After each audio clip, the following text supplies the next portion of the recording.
Do you have certain foods that are trigger foods for you?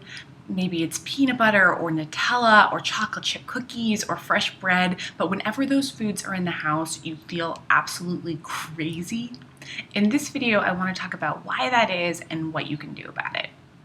I'm Katie Seaver, founder of Intuitive and Luscious Eating and katieseaver.com, and I help people make peace with food so they can enjoy their food more, maintain a healthy weight with ease, and live the lives they were meant to live. I'm so glad you found this video. So let's dive in.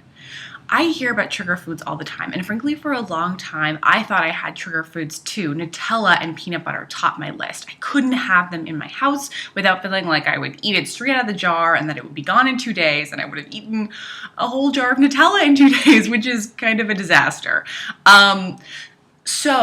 But at the same time, whenever I heard people talk about trigger foods in that way, the just get it out of your house way, it made me feel even more crazy. Well, is that the only thing you can do with trigger foods? You just need to get them out of your house and get them out of your life? Or only eat them when you're at a restaurant? That just didn't feel like the way I wanted to live. I didn't want to spend my whole life feeling afraid of a jar of Nutella. So today I want to offer you a bit of a radical prescription for what you can do to deal with that. So the overarching philosophy behind how I deal with trigger foods is based on the idea that the problem isn't with the trigger food. The problem is with the story that you tell yourself about the trigger food.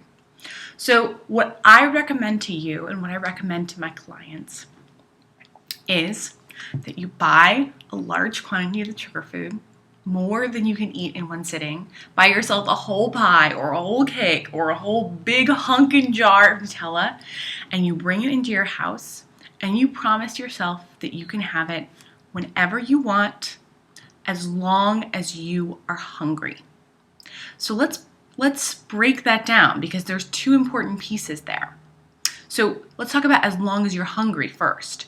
You can, if you're hungry for breakfast and all you want is Nutella, get yourself a big hunkin' spoonful and put it on a plate and eat until you don't want Nutella anymore or until you're not hungry anymore, whichever comes first. You might get tired of Nutella before you're full from breakfast. And if you want it again at lunch, you know what I'd recommend? Eat it again at lunch. And frankly, again at dinner. This idea actually came from Janine Roth's Breaking Free of Compulsive Eating, which is a wonderful book, and I'd really recommend it if you haven't read it yet. Janine spends 2 weeks eating almost nothing but cookie dough at the beginning of her intuitive eating journey, and I just think it's so wonderful.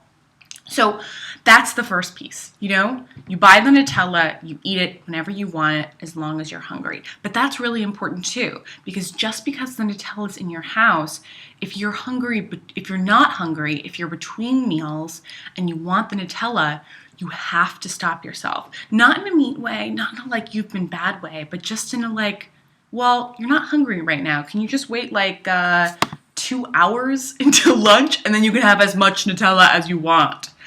Because you're training yourself to realize that trigger foods at the end of the day are just foods, and foods are meant to nourish you.